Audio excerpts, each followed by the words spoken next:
Triple H says that Rey Mysterio gets a title shot because he didn't lose the belt. So Bryan should get a title shot right because he didn't lose the belt either. By that logic, yeah. And on the other hand, I mean, hey, Daniel Bryan, instead of asking for a title rematch that he thinks he might deserve, no, I'm going to enter the Royal Rumble. Yeah. And now here's Tyler Warner and Wade Kearns.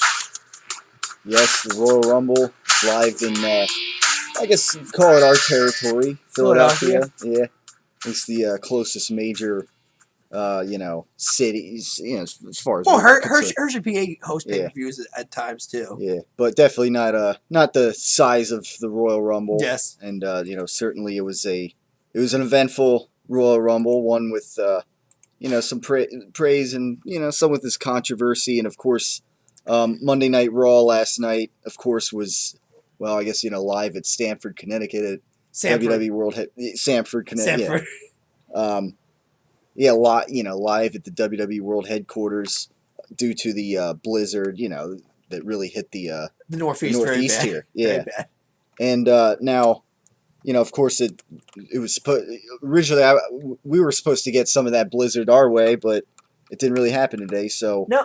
So, we're able to do our Great Wrestling Debate today, on the day we normally do, instead of originally we thought we were going to have to postpone it due to getting hit by some of this blizzard. But, but fortunately, I woke up this morning and no snow. So it was one of those. Driveway was starting to actually melt. Exactly, yeah. So it was one of those odd, I guess weather people got it wrong out our way. So, so we're here. So we'll talk about, obviously, starting with the Royal Rumble pay-per-view. Yes. Which, I guess will be the bulk of this show today, since Monday Night Raw was basically... I don't know. I mean, all they did was they showed the two big Raw matches and then did some candid interviews, which the interviews weren't bad. No, they're pretty good. Actually, it's something they should do more often. I think when you take the crowd reaction out for some of these guys so they can concentrate more, focus. There's no, what chance to interview that. It actually feels more professional. So if I'm doing an interview, I'm not saying do it for every interview, but I would not drop the candid interview thing for Raw for Raw and that, especially if you want this interview to be a success. And especially when you got Brock Lesnar, speaking. It's not rocket science, people. So, but yeah, I guess we'll get to that later on. The pay-per-view. Like we said last week, it was a two-match pay-per-view. I think too many people, though, are giving it too much of a thumbs down. I go thumbs middle. Yeah, because, well, we'll get to it, I guess. Okay. But like I said, for me, I'd say more thumbs middle than thumbs. Yeah, I think too many people are maybe getting... I agree, yeah. Because this... maybe looking at the Rumble match a bit too much in that. But anyway, Rumble match, of course, there was the pre-show. We both thought the New Day were going to win. Right, yeah. Although I believe my heart was saying Cesaro Kid, and luckily enough, for once, my heart actually was right. Yeah. Cesaro and Kid win over the New Day. Cesaro was over like crazy. Actually, the whole team was over like crazy, pretty much. Like I said, once again, I feel bad for the New Day. These guys are talented, but I think these guys are going anywhere. Crickets. Right. And they were actually the heels in this match. At one point, Big E's getting booed out of the building here. It's Cesaro and Kid of the baby faces. Supposed to be the heels in that. Right. So, not to mention, I think Cesaro and Kid have a better shot at challenging the Usos and the New Day too for the belts. Unless, like I said, the New Day turn heel. As they say, we're gonna release the rage maybe at one point.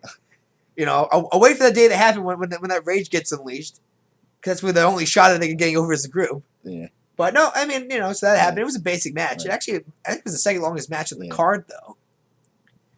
Yeah. But, no, then we had the Outlaws against the Ascension. Right. Actually, it was a very short match, like 5 minutes long, actually. Yeah, probably not as... obviously the point was just to get the Ascension over. Right. They won. Once again, I think they still look kind of goofy with their face paint and their Road Warrior, wannabe, pads and everything, but the Ascension beat the Outlaws, plain and simple. Yeah. That happened. Then there was the tag team one with Miz Down Miz against the Usos. Yeah. I don't know.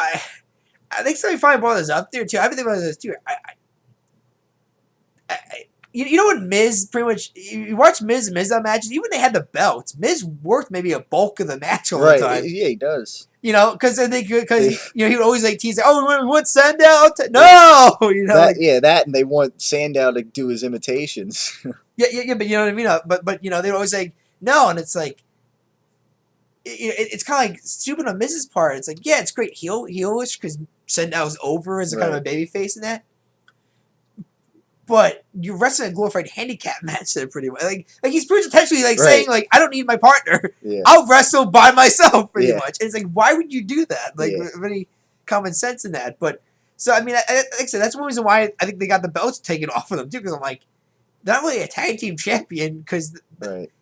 I barely see tags of these guys when in a match. It's mainly Miz going 95% of the match, and maybe with a blind tag, maybe Mizdow can get in at the end or something. Yeah. But I don't think they need. I mean, I don't think Mizdow needs a belt either. I mean, you know, just the way they are, the nature of this tag team here, I guess. You know, so yes, but no, I mean, like I said, I mean, so Usos won. Not really shocking there, right? We predicted that. I thought they would actually split Mizdow and Miz up after the match, but they stayed as a team.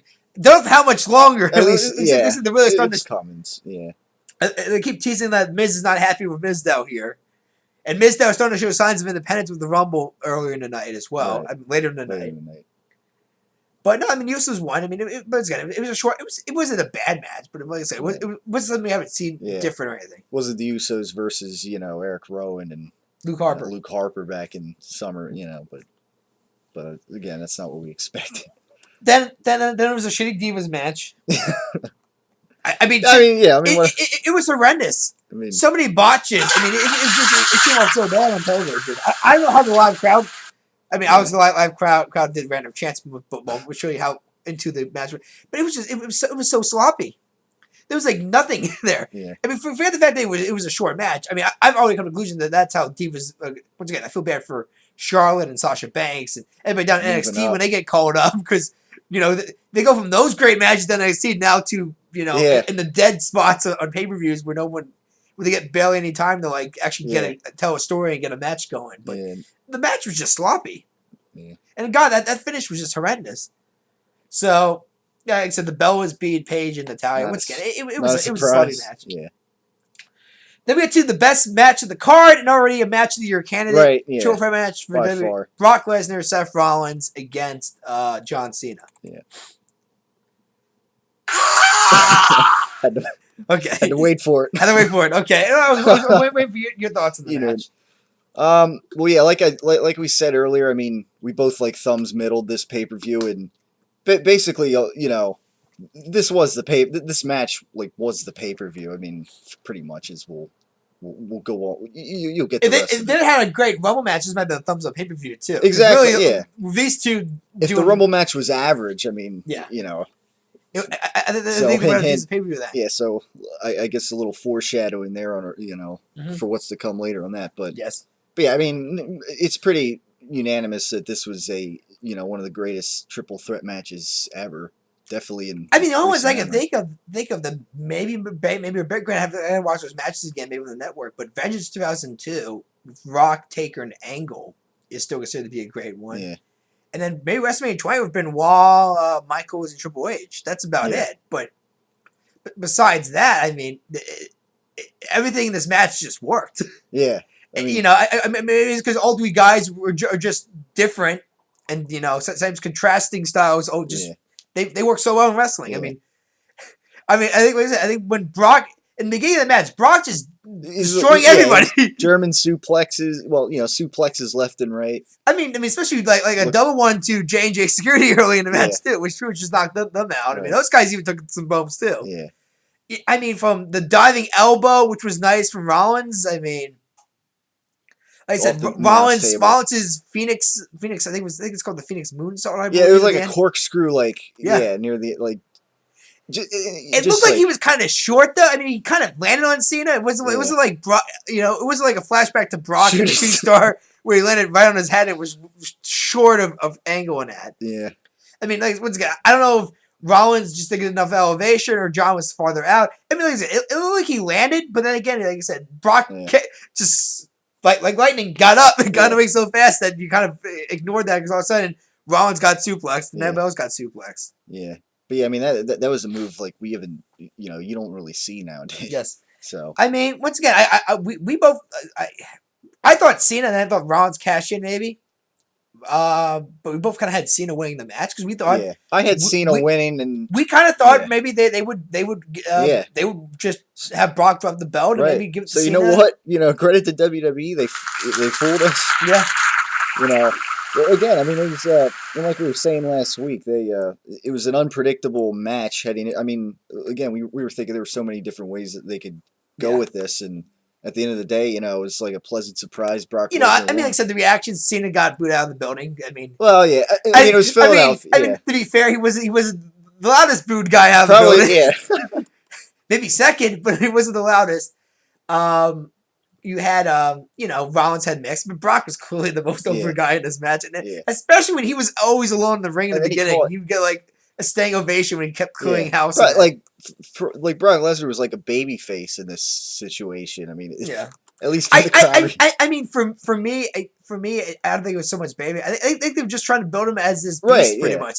That not even going through a table can keep this guy down in that, Yeah, they were like trying to. Yeah, I mean, they were like putting him on the gurney, and supposedly like he suffered a broken rib out of that. Well, see, that's the thing too. Like, there's some people like trying to say like, oh no, he was faking an injury. He did the heel one where he took advantage when both guys were getting beat up, beating each other up, and then he wanted to take advantage of two weak opponents in that. And it's like, no, it wasn't the story they were telling. The story they were telling, based on the commentator, was that the medical staff said Brock had a broken rib. Yeah. So unless the medical staff is heel, the story they were telling is that Brock was not rocket science. Brock was hurt, and was about to get out. He was about to get escorted out of the match. Recovered fast enough, on adrenaline. And end up winning the match in the end. Yeah. I mean, even Cena in his closing promo in the post show, Fall for Rumble, which of course led to a Rusev feud. Which, God, if that's how the feud starts, I mean, this is gonna be an interesting feud, maybe for Mania coming in. But no, I mean, he acknowledged in the promo. It's like, we learned that Brock Lesnar is a unique athlete tonight, or individual, I guess he said. Like, so even Cena's even acknowledging, Brock legitimately won his match tonight, and he overcame so much, pretty much. I don't know who's going to stop him. Yeah, I don't know who's going to stop him. The numbers. He went for a table. He still could.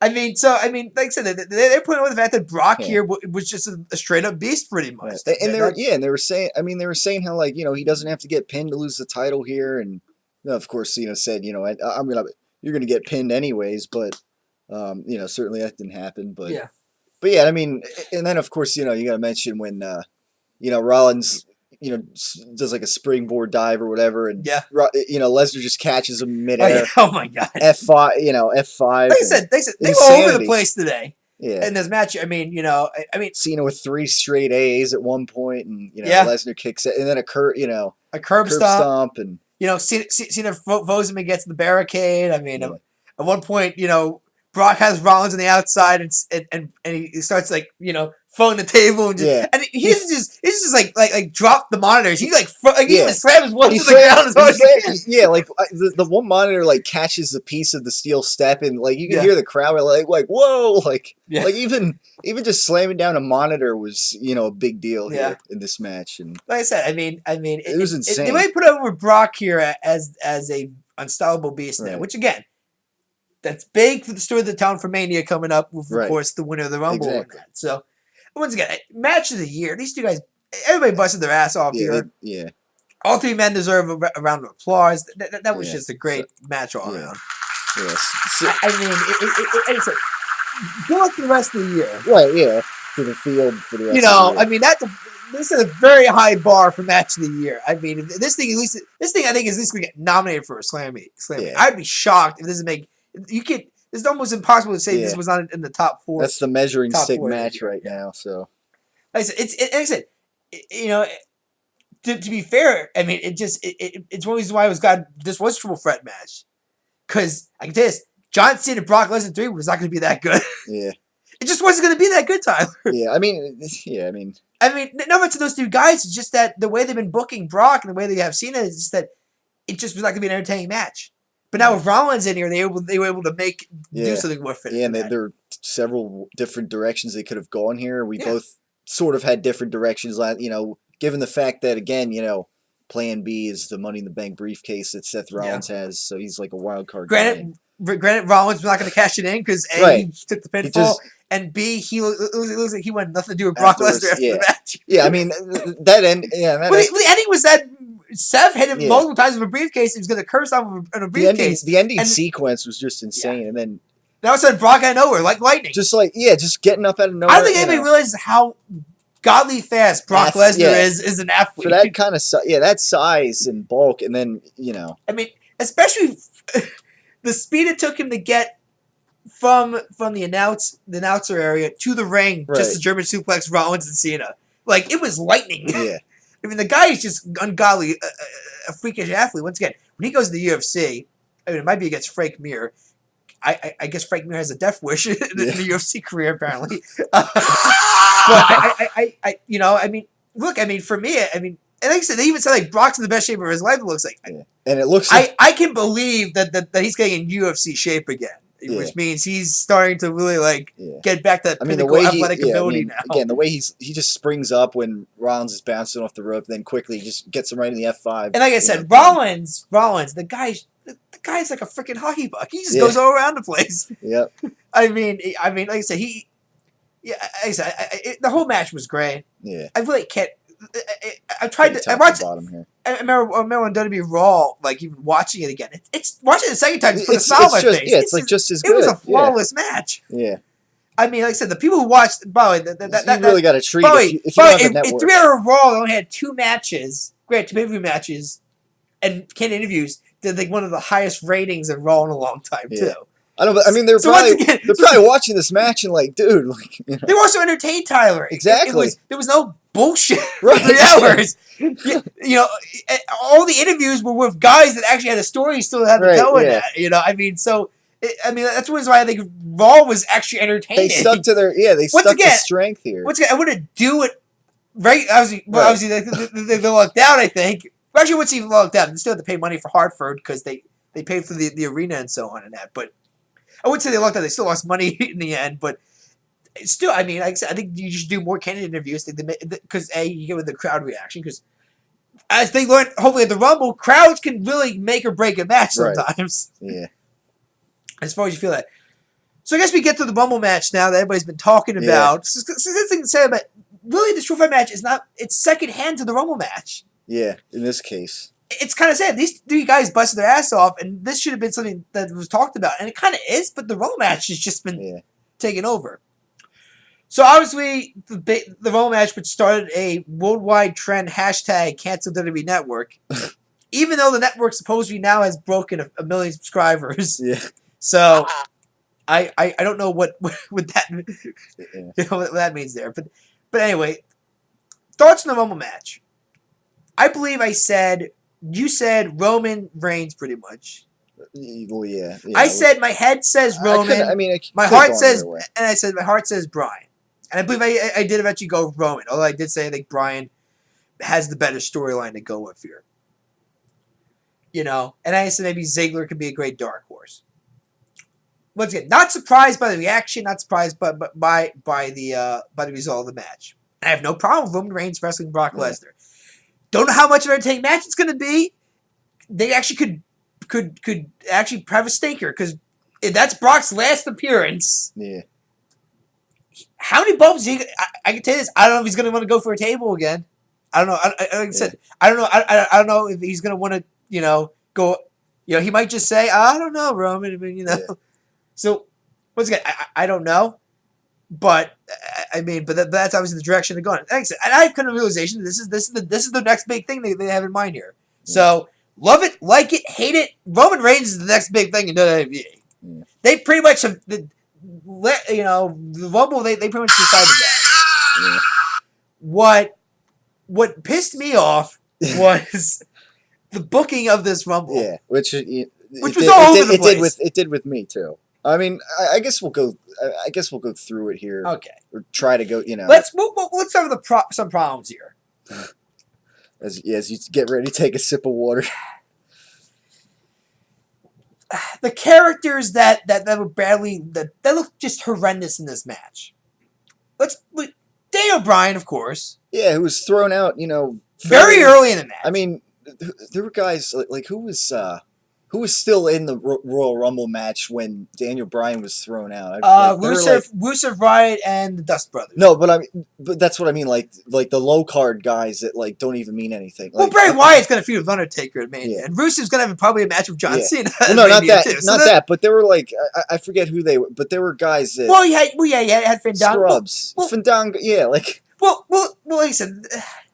I just think it was kind of funny there too, because I remember when Bray was kind of in the Diesel spot where he was, he threw out a lot of guys, and then, I kind of laughed at the whole Curtis Axel getting taken out again. I kind of laughed at those kind of Rumble spots because it's like Axel never was thrown out, so he technically could still be in the Rumble match. Yeah. What we know that, but it's like, oh no, he couldn't compete, too beat up, and then Rowan gets tossed out, but he's not officially in the Rumble match period, so. Yeah. So Rowan technically could still get back in the ring and try to throw out Bray if he wanted to. I mean, there was. Yeah, it was interesting. But the amount of jobbers, you want to show how weak the roster is now. Yeah. There were names that came out there. I was shocked, even got a spot in the match. Yeah. I mean, I remember when Bray was alone. I'm like, okay, well, they're gonna obviously have a main eventer eventually come out and eventually give Bray his comeuppance, or they're gonna eventually because I think in the first 1/10 of the match. The most people we had I think in the ring at the time was maybe three people, and I hate Rumble matches that go that route. I mean, obviously I hate it when it's 2009 we have 20 guys at one point in the ring at the same time, because that's too many guys in a ring at the same time. Track of. So I said, but I also don't like it when it's they just get thrown out so fast in that, because it's the whole point of Rumble matches is to have. It's it's tough to throw a guy over the top rope and at it. It's we have some throwing guys left and right over. I mean, once again, it gave Bray a chance. Then I mean, granted, I kind of groaned when Sin Cara came out because that was my number in the Solid Monster in my pool for the Solid Monster Sounds of Rumble pool. I had number 8. Oh yeah. So whoever came out number 8 was the guy that I had to cheer for. So I saw Sin Cara and Bray Wyatt. I groaned. I'm like, oh, I'm done.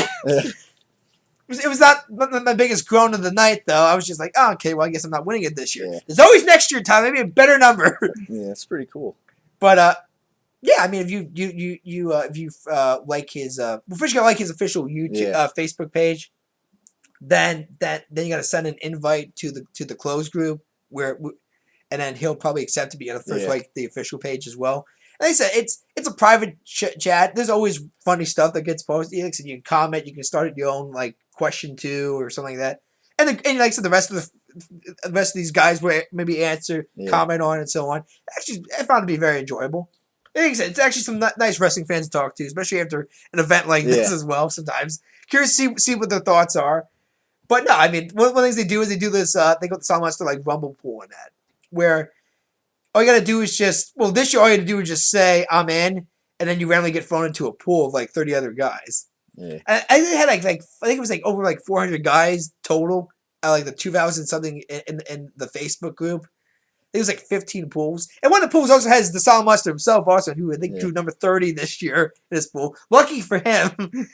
Although unless of course lucky in that it's the best number I guess you can get in a Rumble match, but not lucky in that Ziggler didn't win the match this year. But so I think it was in pool 8, and I had number 8. So I'm thinking, oh man, maybe this is either a good sign or a bad sign. Yeah. But so as soon as Sin Cara came out, I'm like, okay, well I'm out. Yeah. I don't even Sin Cara's not winning this thing, so I'm out. So I lost. So obviously I think Roman was 19, so whoever got 19 in those pools ended up winning the pool. Yeah. I don't know if the winners get prizes or it's just we lucked out this year, But it's a kind of it's kind of a fun thing I thought, because there were some guys saying when they saw the numbers reveal going they look for the history. It's one guy won with this number, or 2 guys won with this number. Oh, no one won with my number yet, so maybe I have a shot this year. But this is a first maybe. But anyway, So there was that. But no, the number of guys that came out, low card guys, I'm just shocked. Yeah. With some of the names that came out early, and I'm just like, really? What a waste for a spot. Especially when I heard that like Sheamus is healthy and backstage, and Orton was healthy and backstage. And supposedly Alex Riley, who wasn't even on the pre-show, was not on the pre-show because he was going to be in the Rumble match. We never even showed up in the Rumble match, period. So I think somebody owes us an explanation. Alex Riley was backstage probably in wrestling gear thinking he was going to be in the Rumble match. And Swerve, you were not in the Rumble match. So, I mean, it was kind of weird there. But the only logic I can go with the Bryan thing is that someone in WWE thought that if Bryan got out early, the crowd would get angry. Yeah. They started chant. They start booing. But they'll eventually die down. They'll calm down. They'll get out of their system. Yeah. To the point that when Roman comes out and we get to the final, they'll forget about it, Bryan, and it'll be history. Whoever had that theory, the theory was delusional. Yeah. As soon as Bryan came out, I think everybody got shat on by the crowd. They were allowed boos. Daniel Bryan. I think the only guys who got the only guys who got chants were maybe Ziggler in a pot with Ziggler and Ambrose. Yeah. Right. Yeah. Roman got booed. Every time Roman hit an offensive move in the match, he got booed. Of course, booed. But not just Bryan. Dolph Ziggler. I think he was only in the match for 2 minutes. Yeah, very brief. Yeah. I mean, Tyler, DDP was in the match longer. He just got Diamond Dallas Page was in the Rumble match longer, but than Dolph Ziggler. But I think there were only 3 surprises this year, really. Bubba Ray Dudley, number 3, DDP, and the Boogeyman. Yeah. That was it. Those are the only 3 shockers they could pull out this year. Obviously, there was the whole Rock photo, and even WWE Network, I think they even acknowledged in the pre-show, Rock took a photo, wink, wink. Yeah, The Rock was like, he was like against the fence or something. Yeah, and he said, like, I'm the city brother loving that. And, in the rain or whatever. But then once they acknowledged it on the network, I'm like, and during the pre-show, I'm like, okay, well, he's going to show up in some capacity. And I'm thinking maybe backstage with Roman, maybe like, oh, good luck, cuz, something like that. Or I even came to the theory that maybe Rock might actually be in the match itself. Maybe he's in the final 2 of Roman. Yeah, that could have been an interesting. I actually thought about that too. I'm like, it would be weird if Roman threw Rock out of the ring. Yes, although there was a people coming, maybe WWE decided to scrap Roman Reigns and they decided to go completely left field and let's have Rock face Brock at Mania, for the belt. Then maybe, I mean that was good. Obviously, none of that happened. Rock never even showed up, and in fact, I think once Cesaro came out for 28, I knew Brock was not showing up because I'm like, okay, well, the only 2 guys left are Big Show and Ziggler. Yeah. So obviously Rock's not coming out. I don't know when Rock's coming out at this point here. In fact, there was even a point of me saying, like, I think WWE just falsely advertised The Rock even showing up just trying to get a buzz maybe in the crowd. Thankfully, that was not even the case either. But, but no, it says Ziggler. What a waste. Yeah. It was supposed to be a big deal that he got his career back and Ryback got his career back. Ryback, Ziggler, and Rowan had to win a match to get into the Rumble match. Right. Yeah. All Roman had to do was declare and feud with the Big Show for this week. He never had his entry-level challenge. Or declare, like he said back at the TLC pay-per-view or whatever. Yes, but you know what I mean? He never had to earn a spot. Right. He just said he was going to be in it, and he was in it. Plain simple. Even Bryan, I mean, he had to win against Kane to keep his spot in the match. Right.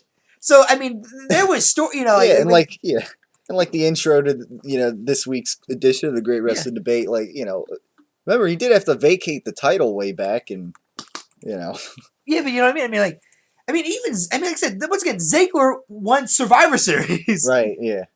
He kind of, so the whole idea of him maybe trying to become the authority, he was able to get into the match, winning his match, and, same with Ryback as well. I mean, there were stories there. But wasted. And they washed away. Wasted. Yeah. I mean, like I said, Ambrose, once again, booked so much as a loser in the past, I knew he was not winning the match. Right. But even I was shocked at how badly he looked at this match, too. Yeah. My biggest gripe, really, I think, came down to one of the final four. The final four, well, yeah.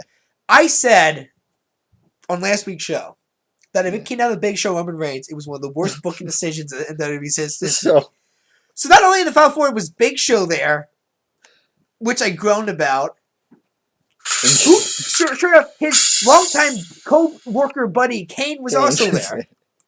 Keep in mind here, people. Kane has probably been with the company since '96. Because he had fake Diesel as his gimmick. Then he did Isaac Yankem, a mad dentist, I believe. Yeah. Till he eventually went to Kane, I believe. It was in '96, '95. He's worked with the company. Big Show's been here since '99. Maybe '95 would include his WCW career as the Giant. Yeah. The point I'm trying to make is it's 2015, and these guys are still a focal point of programming. Yeah, and here in the no one cares about these guys. Yeah. No one cares that these guys are giants. No one cares that these guys are have been in the company for so long. In fact, one of the problems with the company, which is that they just cannot get push old talent aside for new talent. Yeah. Like I would have liked it. Like I probably hinted last. I would have liked to have seen Bray Wyatt make it to the Final Four. He made it to the final. We made it to the final 5. Actually, final 6. Since apparently Rusev. Well, Rusev was the mystery. Was never really eliminated. Yeah. And I actually forgot about it too. Because I was so frustrated. I did too. Exactly. And it was just that. It was how they eliminated these guys too. They just dumped Ziggler out like he was yesterday's trash. Nothing. Yeah. They dumped Ambrose out like he was yesterday's trash. Ryback just got thrown out like he was like. It looked bad. Great. Kane has the all-time elimination record. He should. He's been in 18 total Rumble matches. Right. I think it's more impressive he's been in 18, hasn't won one yet. Yeah. that's a stat I think should be said. He's been the most and hasn't won one yet. Yeah. But he has the most eliminations now. And Big Show I think has is in the top 5 eliminations now. But it's just, my God, these guys have been in the company for what? Almost over 20 years at this point? Yeah. And they're still a focal point of the company? Yeah. They won't go away, Tyler. Yeah. It's like they can't even take a back seat. But I don't know who backstage thought it was a great idea to have these two guys, I mean, once again, it was sad watching the commentators try to plug that Kane and Big Show might actually be winning this thing. Yeah, they're not. Yeah. At least their Brian is an unpredictability. But it was depressing watching these guys. It was unfortunate. Every elimination I saw happen, I started groaning every time. As soon as Ziggler got tossed out, the way he did, I groaned. Yeah. Bray Wyatt also looked horrendous. Yeah. He looked great. Ryback. But I felt bad for Bray because he looked great for a while in the match. And I actually, for a while, thought he might actually pull off a dark horse maybe and win this thing, maybe. I mean, Greg said Taker's was what's awaiting him, it looks like now, pretty much. I mean, I almost feel like now Taker's pretty much going to come back. Yeah. It sounds like it. But still, I mean, I was just shocked at horrendous booking there. But once again, I mean, it's like, how do you not have it come down to at least Bryan or Reigns or anybody else for that matter? Yeah. Bray Wyatt. Yeah, I mean, the Final 4. I mean, Daniel Bryan, Bray Wyatt, Reigns, maybe Ambrose, maybe Rusev to have like a 2 heel and 2 face thing. No, but I mean, the Final 2. At least then the crowd is still in the match. Right. They're not shitting on everybody else coming out. They're not booing the match. I mean, like I said, because of how early Bryan got knocked out, come on, he was only in the match for 10 minutes total. Bryan was only in the match for 10 minutes. Yeah, count number 10. Let's not forget, they already shorted everybody in the Royal Rumble last year when it came to Daniel Bryan. Yeah. By not even having so. Yeah, but it's like, at least with Bryan, except, Reigns tosses out Bryan. He's going to get booed. Definitely. Going to get booed. Right, yeah. You can have Bryan maybe come in. Maybe he does what the British had Rock do, which, come in, maybe shake Roman's hand, maybe raise. He'll probably still get booed, but at least it's towards the end of the pay-per-view and the end of the match. It's not during the match. Yeah. Once again, the booking was horrendous in this thing. I wanted to know who, like I said, first of all, bright idea to get Bryan out so early. Number 2 was have Big Show and Kane in the Final 4. Yeah. Which a lot of people thought was the Final 3 for a second until. And to top it all off, when fans realized that Rusev was still in the match, what do we hear before Rusev gets in and eventually gets demolished by Reigns? Hey, let's go Rusev chant. Or we want Rusev. Yeah, we want Rusev. That's right. So the anti-American Russian sympathizer now is the biggest babyface in Philadelphia towards the end of this match as well. That's how sad this is. The I Hate America character is over in the city of Brotherly Love. Yeah. Where, by the way, the Declaration of Independence was signed. Yeah. Where the United States Constitution was signed. Yeah. So the founding fathers had a pretty, founding moment in Philadelphia here. And so, and so Reigns would, spear Rusev pretty much right away and throw him out. Yeah, exactly. It wasn't like it didn't even matter. It was over that point. And that was pretty much it. The Rock was there, But anyway, moment in Philadelphia. Let's get to the moment where Big Show and Kane get tossed out, and they decide they're gonna just beat up Roman in the end. Yeah. Which I knew at that point meant okay, Rock's obviously coming out. Rock comes out to a massive pop, cleans house. Though I did find hilarious when Reigns super punched Show, he got booed, and all of a sudden Rock popped Show and got cheered. It was just like, it was just that strange of a crowd. The part-timer. The part-timer, yeah. and the guy who's supposed to be the next company guy, Yeah. But no, I mean, so Rock does that. Of course, Rock then leaves the ring, and I thought it was kind of weird for him. I guess like that was something like, wait a minute, I just remembered Rusev never got tossed out. Yeah. You would have thought maybe he fell victim to the Big Show Kane dominance that we had to be subject to for like a good 2 minutes. Yeah. But no, Rusev was able to roll underneath the ring. I think at one point, I think he took a spear from Reigns actually, or it was either a spear or a knockout punch. But instead of going over, he just rolled under the ring. Yeah. And he got to do what Santino did in 2011. He kind of just sat there until like I guess he regained consciousness and just realized, oh shit, I'm still in this thing. It's like, oh man, one guy left. Yeah. So but anyway, then one of the best moments of the night, Rock raises Roman's hand, and the reaction that Rock gets to the bruise is just great. He's kind of like he's kind of like leaning forward a bit, like kind of like trying to get the crowd reaction here, and his reaction is kind of like what the fuck am I listening to right now?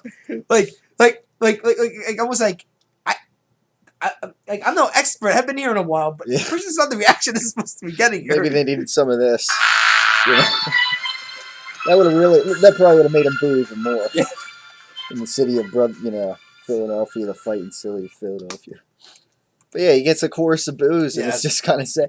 And The Rock, of course, commented on this too. He was disappointed with how they booked with Bryan too, and they're disappointed in how he was disappointed in how the crowd reacted to Roman Reigns was raising his hand. Yeah, but like I said here, no, but like I said, once I saw the moment, I'm like, I am pretty sure this is the only reason why Rock got called into Philadelphia. Right? Yeah. To make I am sure boo-proof. somebody higher upper came to realization that Philly's probably going to shit on Roman. It's probably going to happen.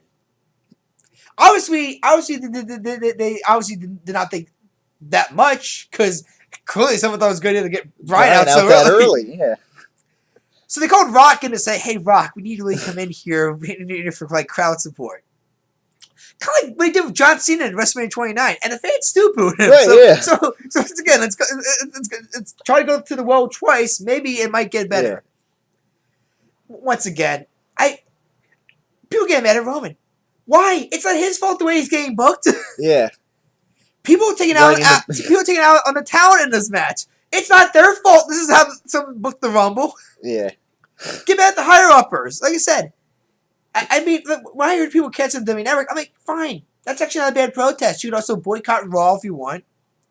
Maybe boycott Mania. I mean, maybe a low buy rate maybe could be a good way. At the end of the day, money talks, people. But since apparently they've made 1 million subscribers despite the WWE Network cancellation trend that happened, makes me show that even the people crying sour grapes either did not subscribe to the network, or it was not, even though it was enough to apparently crash the page. Yeah. Apparently not enough to lower the number. Because someone's gonna probably tell me, well, when the $1 million was around November and this is January, so obviously the number that can't be the number right now. Yeah. I still think it's going to be a high enough number still where they're not going to be like, wow, oh God, I got to really change the main event this year. Like I said, last year they did it. Last year they caved to the fans. Last year they gave you Daniel Bryan. Right. Yeah. This year, not the case. I thought it was kind of, once again, I don't want to say this here because I think it's kind of, I hate it when people say, I think WWE hates its own fans. I think that's a stretch. But then again, it's like, I can kind of see people will feel that way too, and it's like, yeah, I kind of can get a feeling that this was almost like a fuck you to the crowd. They are what we thought they were. Like, oh, we know you're gonna boo you, so we're just gonna throw Bryan out right away. Yes. Because we don't really give a crap at this point. Like giving the finger to the IWC there. Yeah, the people who... As some would say. Well, I mean, like I said, there's proof that, I mean, the best evidence of them insulting their own fans is the number of times that I see JBL, Michael Cole, and Jerry Lawler insult people, insult audience, paid people who ordered the pay-per-view, not via the network, for the $50 on normal pay-per-view.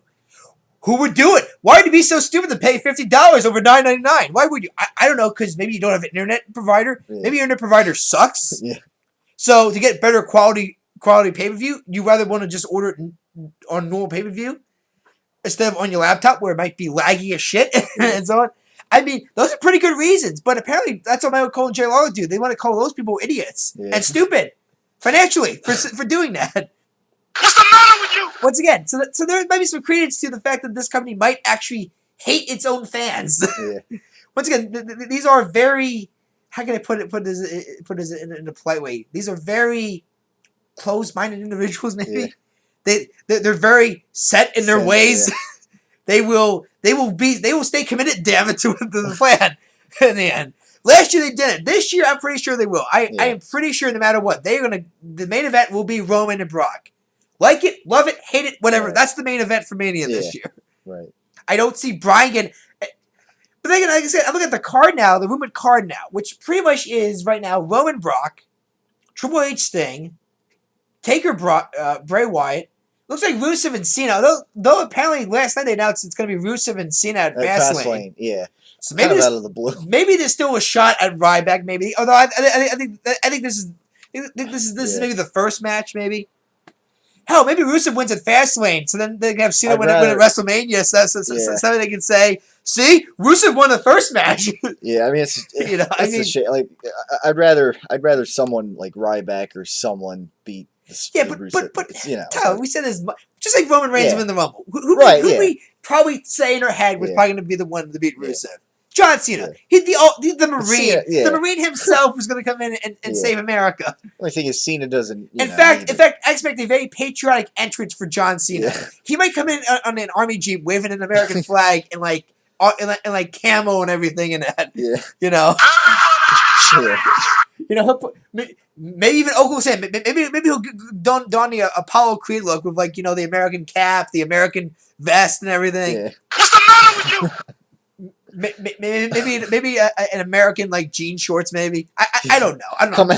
Come out to living in America. Yeah, like Rocky IV. I don't know. This stage. I don't know. Is Jim Brown still alive? I'm sorry, Jim Brown. Yeah, football player. Yeah, James Brown. James Brown. Yes. I apologize, James Brown.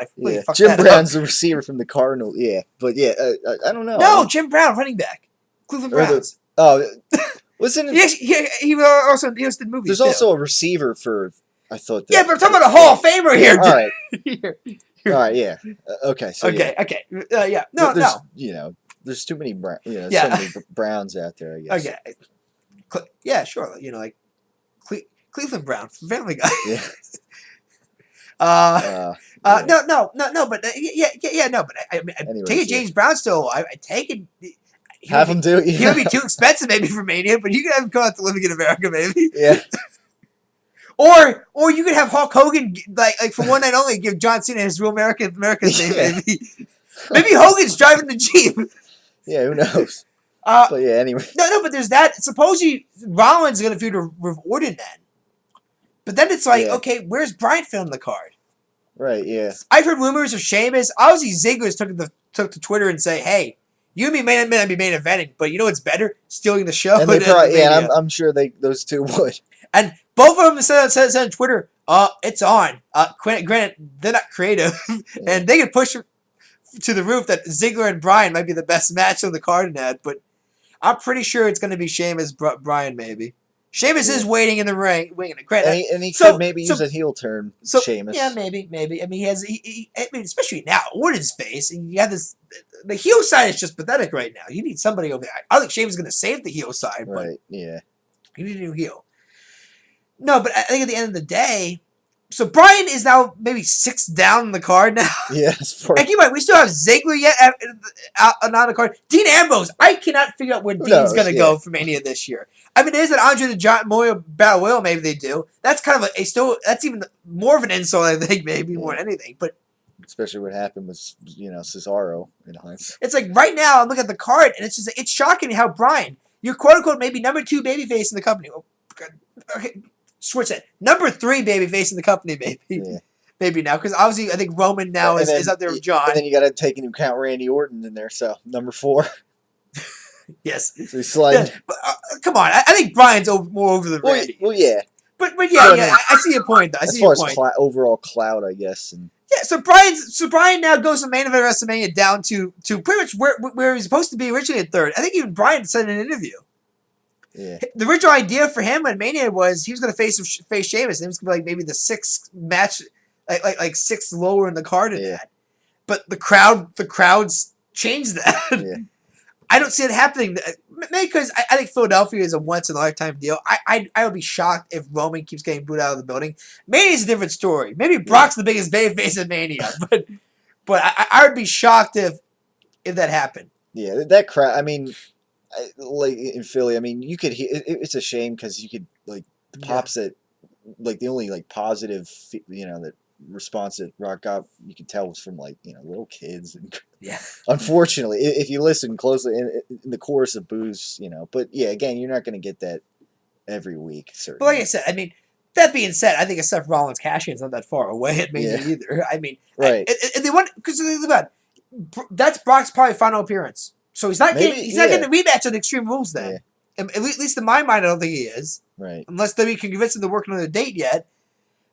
So once again, who does Roman face then in his first feud? Rollins is right there. He has maybe Roman wins it. There's confetti. Yeah, there's probably going to be chorus of boos, just like in Philadelphia, because the hardcore fans usually show up in Mania. Right. Maybe he gets a mixed crowd. Maybe he's maybe he gets a mixed crowd there. Maybe if they're lucky. I'd be shocked if it's 100% pro Roman Reigns at that point. Right, yeah. They're gonna really change his character for a while. They're gonna have to really step it up with the promos and. As far as the writing it for him, I guess, goes. And but like I said, make him more like Brock Lesnar himself, like we said last week. Like I said, we actually have 2 weeks to the next pay-per-view, Fastlane. Obviously last night really hindered a lot of booking and that going forward. All we know so far is that George is going to call it staying in the pay-per-view, probably staying in their match of Mania. And Rusev's going to supposedly face John Cena. Yeah. Once again, the Fallout show, there were some highlights. First of all, the hilarious one was John Cena getting interviewed by Rusev. Interrupted by Rusev. And that pissed off John Cena enough to start a pull out, breakaway brawl pretty much. He puts his head again. Yeah.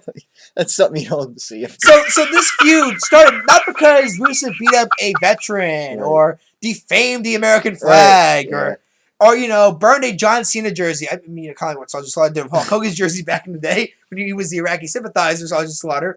No, this feud started because Rusev interrupted John Cena, damn it. Right, yeah. so that's how that feud started.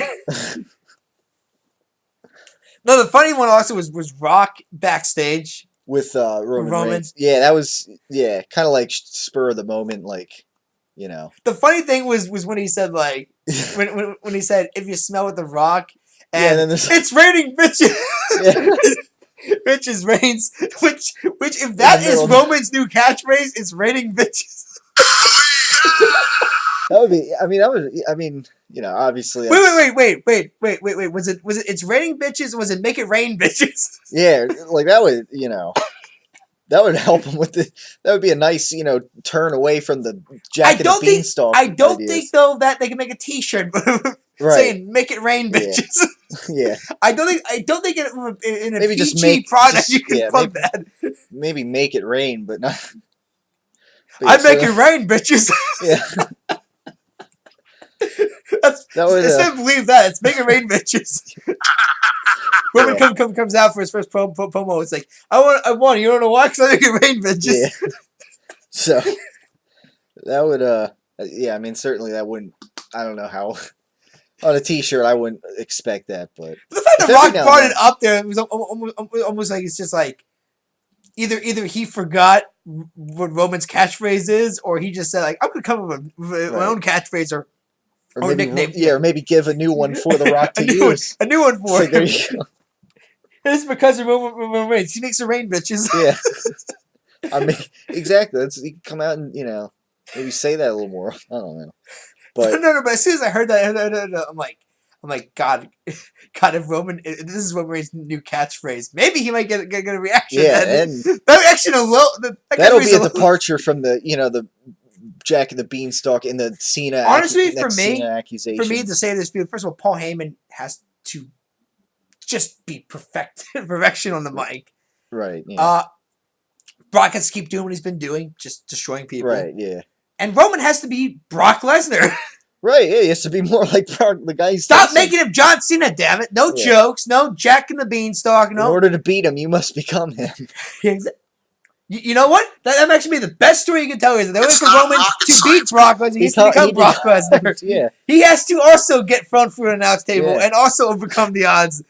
Yes. Oh, damn it, that sounds like John Cena. But screw it. Exactly. Screw it. You can't avoid it at this point. You got a conundrum here, but No, but like I said, so that's the match. I'm pretty sure I'm gonna stick with it. So I guess we talk about Raw for a little bit. Like I said, that's my thoughts on the pay-per-view. Great triple threat match of the year. Horrendous booking in a Royal Rumble match that had so much potential going into it. Yeah. Once again, I'm not a Roman Reigns hater. I just think the guy's not ready. But maybe he'll prove me wrong. Maybe prove anybody else wrong. I mean, if they could get these promos, if they can give him maybe the right material here, and I'm not like some people on the internet here that simply said, "Well, Bryan didn't win, so fuck this Rumble." Yeah, exactly. I wanted him to win. I thought there was a story. Bryan doesn't win, we riot. Yeah. First of all, I hate. Not to mention, I hate. Have you been seeing these Twitter feeds started up there of these groups here that they're going to say like, well, every time Roman comes out, we're going to boo in like unison in that. It's like that's almost pathetic as the Chicago Raw Twitter feed started, where it's going, we're going to hijack Raw, damn it. Yeah. It's like waste their energy. Yeah, waste your energy. Yeah, okay. Organization, great. Yeah. It's like get a life, people. Yeah. If you hate the listen, this is stupid because you and me are both guilty of this here too. But if you hate the product, just don't watch it. Right. Yeah. Trust me, I've done it twice now. I watched Raw twice. Granted, that was like back like in football. August, and that was on football. The Eagles game, right? Eagles game and the Michael Sam stunt that I did like that they tried to pull. All right. Yeah. That's a good one. Let's have him come on I remember that. and say his grievances there, and I'm like, this is one of the stupidest stunts that I've ever seen him pull off as far as with the NFL. And I said, but no, I watched other programming that night, and there's plenty of stuff on Monday to watch. Yeah. Besides, and not just about Monday Football. There's other shows you can watch that can fill a 3-hour block. Believe it or not, people. So I mean, once again, there it's just like if you don't like it, just don't watch it. Yeah. I mean, once again, you want to protest? First of all, petitions are stupid. Yeah. I always laugh when I see petitions. It's like they don't do jack. Right. Cancel your subscription network. That's great. I think it has to be at a very high amount though to make them like get nervous with, oh well, gee, I think we're gonna lose. We gotta really make a change here. I mean. Don't watch Raw. Boycott Raw. Low ratings will definitely, definitely. Granted, that didn't happen Monday. I think Raw drew one of its highest ratings in a while, and it was just a show with 2 matches, replay matches, and candid interviews. Yeah, for 3 hours. Like I said, it's probably. But it was done so well that it actually came off well. Yeah. People that didn't have the Royal Rumble, they thought, oh, you know what, or the WWE Network, we can watch the Royal Rumble. Yeah. See what the fuss is about. See what the fuss is about. Or at least the parts that mattered of the Rumble. I mean, I was kind of, I kind of want to watch the Rumble again, just to see if the reaction really did come off as bad as it did the first time I saw it, and B, were they going to edit the reactions a bit? Lucky for them, they didn't edit. Everything was the same. They still showed Reigns get booed out of the building. So I'm so glad the company has moved beyond editing crowd reactions now. They would play that up a little later in the night, actually, with the internet. I mean, they showed the Royal Rumble match and the triple threat match. So I guess, on to the interviews from WWE World Headquarters. Well, the Seth Rollins one wasn't too bad. Yeah, I thought the funniest thing was transaction from Rollins to Lesnar. Yeah, But Brock was coming up, and Rollins like, I'm not leaving my chair until Brock makes me leave my chair. All of a sudden, cue Brock Lesnar. Right, yeah. And Brock's staring down Seth, and he's like, "You're in my chair." Right. Yeah. And Seth's like, "Oh yeah, I am." Yeah. And he kind of gets up. Looks like he's brushing it off a bit. You know, he's kind of like playing chicken shit heel, and all of a sudden, like almost like a 5-year-old kid just like frozen to the ground. And again, does he just walk up, or does he run off? Though. But anyway, what happens then Brock just kind of like just shrugs off and goes like, whatever. Yeah. Then all of a sudden, like something like I say, Brock doesn't even pick the chair up. He just like lets somebody just stand there, and lets someone else sit on the floor, and just sits down casually, like, whatever, still in the match, still champion. Right. Sour grape Seth. Once again, I think Seth can play the chicken shit heel very well, and the fact that he can take bumps from anybody is just perfect. Right. Yeah. You know, because when he gets his comeuppance by somebody, he'll make it look spectacular. Yeah. I mean, I still remember when Randy came out and RKO'd him out of nowhere during the opening Raw. That's one of the best RKO zones ever. It's just out of nowhere. Yeah. And he just laid flat, like he was dead. Yeah. That's good. The guy sells great. Yeah. So when he gets his comeuppance, it will be great and magnificent. So of course Broxton, does his spiel. His interview, with Paul Heyman. Yeah, I mean, along with stuff. I mean, along with Paul, Brock. Once again, Paul Heyman in the microphone is just it's God. It's God. You can't go wrong. You can't go wrong. And you got Lesnar. I guess maybe the quote of the day there for I don't know. Once I'm again, it's gonna be train said, and you better get out of my way or whatever. Yeah, I mean, like I said, one of the biggest regrets I think is when Brock's gone. Paul's probably leaving with him. So no more Paul Heyman promos. I mean, that's gonna be so sad and depressing. Yeah, got the deal of authority promos for the good. Unless there's some kind of turning or who knows, or if there's a new Paul Heyman guy, remains to be seen. But I'd love I don't know, Tyler. Paul Heyman's tracking with other Paul Heyman guys. Yeah. Is it even worth it? Because only the guy that really worked was Punk, maybe. But that's because there was actually history there. Right. Cesaro, no history. Although supposedly Paul was a big fan of his work. Curtis Axel, no history. Yeah. But granted, I got to do with booking. Cesaro, I remember, came out walking like you ever see him walk when he was with Paul Heyman? Like walked like he had a stick in his back, like so straight and like so. And Curtis Axel, Triple did such a great job those first 3 weeks with him, making him look like a star. Count out, disqualification. Yeah, he forfeit as well. Gets a concussion. Gets a concussion storyline that kind of just gets dropped then. Yeah. So I said, not to mention Ryback once again. I mean, I wasn't surprised with that either. But once again, Paul Heyman's record with other guys besides Brock and Punk are just not great. So why keep treating? Who knows? But I'm sure Duddy doesn't want to lose him. I'm sure they consider him an asset in the heel category. But he was brought in for one reason: to help Brock get over. Yeah. Mission accomplished. Help him, yeah. So when Brock's gone, mission accomplished. Yeah. But again, like I said, when Brock's gone, I think we just lost one of the biggest monster heels we had in a while. Right. But once again, Big Show, I don't care how much you push him. He's not a monster heel. He's not intimidating. It's sad now to watch him come out. And Kane, especially corporate Kane, he's no longer a monster anymore. It's sad now to watch. Yeah. But anyway, so we had that promo. Yeah, that was good stuff. Yeah. Daniel Bryan interview. Yeah. Of course you had. It's kind of unfortunate because he was thrown out of the Rumble so early. Did they actually bring it up there about you were thrown out very fast this year? Yeah. I'm trying to remember that interview there. I should. It wasn't. It wasn't. Yeah. It didn't. It didn't stand out. I'm trying to remember. Did it tease anything that might remotely sound like any idea for him in Mania? Yeah, that's the shame. Or I'm trying to think. Was the question was like, so now you know that could be in the main event. Any ideas what your future's gonna be? Yeah. And he kind of said too how there was an opportunity for Roman Reigns and he took it. And, yeah. He benefited from The Rock helping out, of course, but then again, The Rock took it or Reigns took advantage of it. And, yeah. So, I don't know. It's kind of uneventful, but again, we don't really know what I guess the plans are for Daniel Bryan at WrestleMania. So. Like I said, there's 3 guys that I have no idea right now. Based on the rumor matches, those are 3 guys that are out of the picture right now. Yeah. Like I said, maybe we get clearer going forward, but right now it's blurry for those 3 guys. Yeah. And I think they had Roman end it. Yeah. Now they had Roman like off on a different set. Yeah. Obviously getting interviewed by a different person. I don't remember his name, but a new guy. Well, keep in mind here, all these things were taped.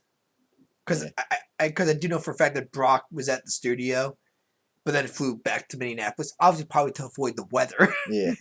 Although, going from going from Connecticut to Minnesota is exactly moving from cold weather, the cold weather and that. I mean, you're kind of just going from one location to another location here, but supposedly these were all like taped in advance, and that obviously makes sense because Connecticut, Connecticut had a travel ban in effect by the time like 9 o'clock came around. So unless these guys wanted the camp out at headquarters for a day or two, I think they all wanted to beat the storm in that. Yeah.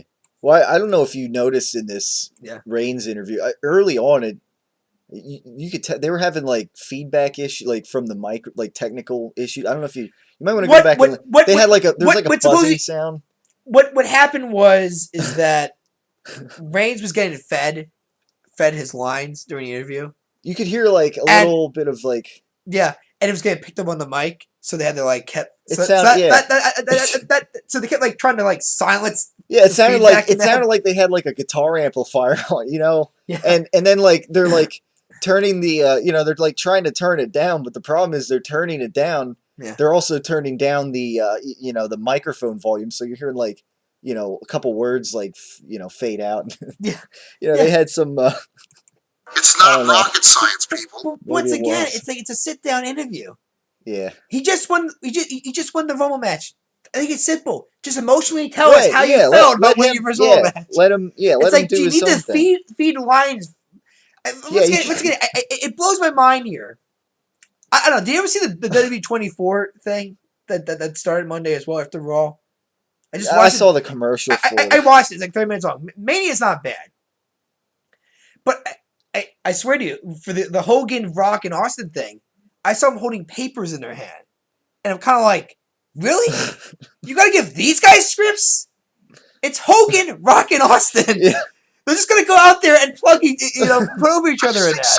Like, granted, pull the script out immediately because as soon as Hogan said Silverdome, as soon as it happened, you saw Rock and Austin's reaction. And their reaction was, "Oh, we gotta capitalize on that blooper." Yeah. They're very much here, but it's like, really, you gotta give these guys scripts? It's like, stop spoon feeding some of these guys here. Some of these guys, it's insulting. Yeah, I think. Yeah, it's basically telling them this. But it's like you're making Roman. It doesn't like you spoon feeding Roman like he's a baby here. Like the guy can't say any words on his own at this point. Yeah, and it's unfortunate because he's mute. Like he's mute, and it's the only words he can say is I mean, look, I get it. Roman's shy. Look, his social media account is very not active. I don't ever see his Twitter account. He's not really that active on Twitter. Which is good because it does avoid some of the blurring of the lines like we mentioned. Yes. Cena honoring Triple H. Yes, but they also they do want you to be active though. Yeah. So maybe a short thing. Once again, maybe a problem. Maybe that's a problem with a guy going forward. But he's a shy guy. I get that. But to me, it's simple. Here's the story. You won the Rumble match. Hostile crowd, yes. But it's your first Rumble win. You're facing a guy who just got put through a table, had broken ribs, kayfabe, of course, but, overcame an injury, beat two of the toughest guys there. One of which is your former Shield partner. Right, yeah. Thoughts? Yeah. Go! Yeah.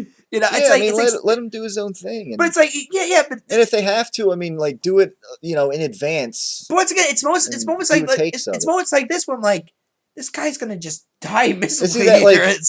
It's like, let the guy speak. Yeah, exactly. Unless well, I don't know why they'd be pushing him then in the first place if he just can't improv at all or whatever, or improvise. Well, not to mention, I think the fact that he can't even look at a script and memorize word for word, and they got to feed him lines through it, and then have it go through the the microphone. Because keep in mind, Brian probably got a script too, but his came off more naturally. Probably because he's more used to it. Yeah, that's probably because let's face the facts here. Even Paul Heyman probably gets a script. Granted, Paul is probably also throwing stuff in there left and right as well. Definitely, who cares? Yeah. He's making the money, but money. So why would you get mad at that? But I'm sure everybody at this point is getting fed a script. Like I said, when I saw W24, I saw papers in Hogan's hand Austin's hand and Rock's hand. And I immediately looked at that and almost a minute going, you're serious. Yeah. You're giving these three individuals who've been in the business how long a script for the opening segment. Not even a match. In the opening segment for Mania. Right.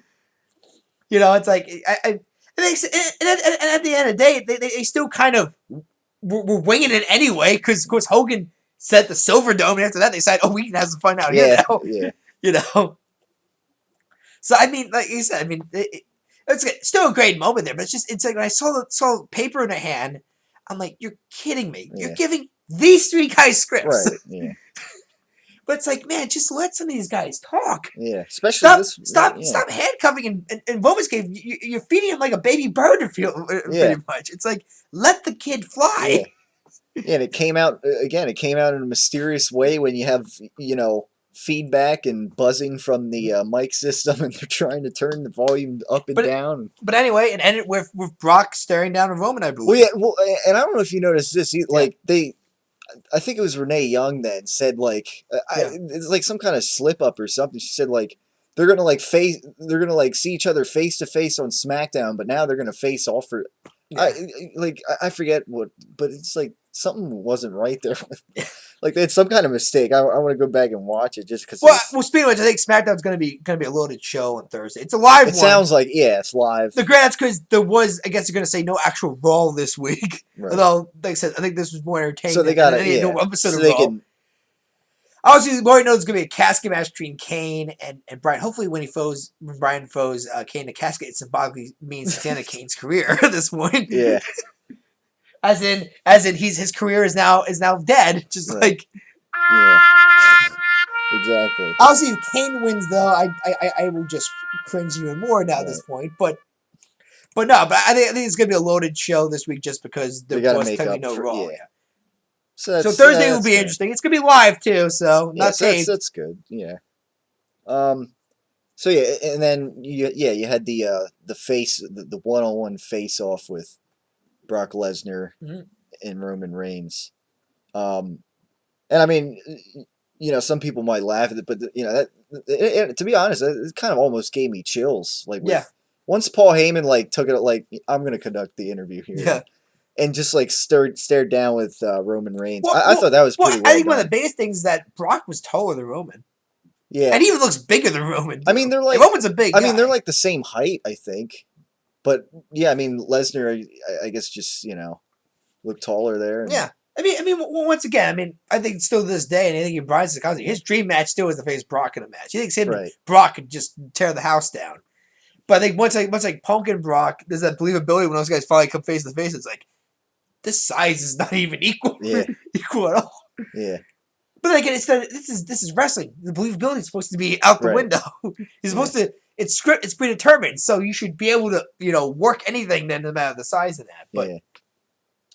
But no, I mean, like I said, I thought the standout was nice. Once again, I think I do expect this to be an intense feud. I hope they say the Big Show Roman Reigns feud. Yeah, exactly. I keep hearing advertising for Fastlane for Big Show, Roman Reigns, Last Man Standing, and I'm just cringing, going, no, God, no. Yeah, they should have a good. Those are two guys I'm glad don't have something planned for Mania right now. It's Big Show, Kane. They should be nowhere near that card in Mania. Yeah. maybe throw him in the Andre the Giant Battle Royal. I guess I don't know, but sure, have Big Show get thrown out by someone else again. Yeah, but other than that, I don't know where either of them fit in the card. Yeah, I have no idea. They just don't. I thought Kane, as soon as he went full-blown corporate, went from being an in-ring worker to just being a personality then behind the scenes. So maybe that's still the plan. But right now, it's Final Four. Yeah. But yeah, I'm still shocked by that. I'm stunned. Yeah. Stunned by that. Shouldn't be surprised. I called it Monday. I'm sorry on last week's show, which was Tuesday still. But I'm still shocked. That somebody backstage said, "Hey, it would be brilliant if we had Kane and Big Show in that Final Four in the Rumble." Yeah. Makes Roman look great. Yeah.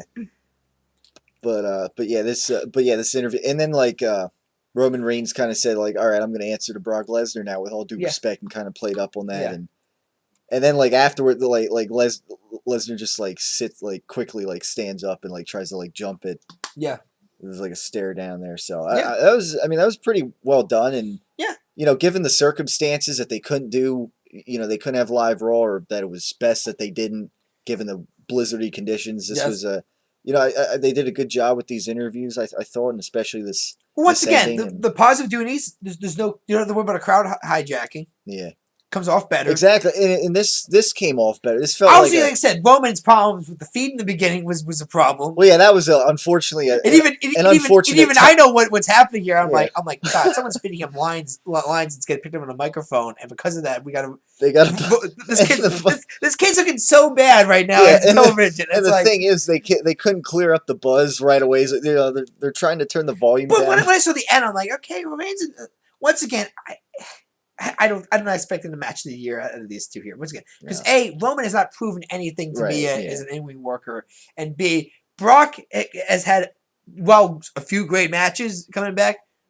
Still, to me, comes across his style comes across as boring. Yeah. Once again, it was fine at SummerSlam because it was still a story. It was a great story being told.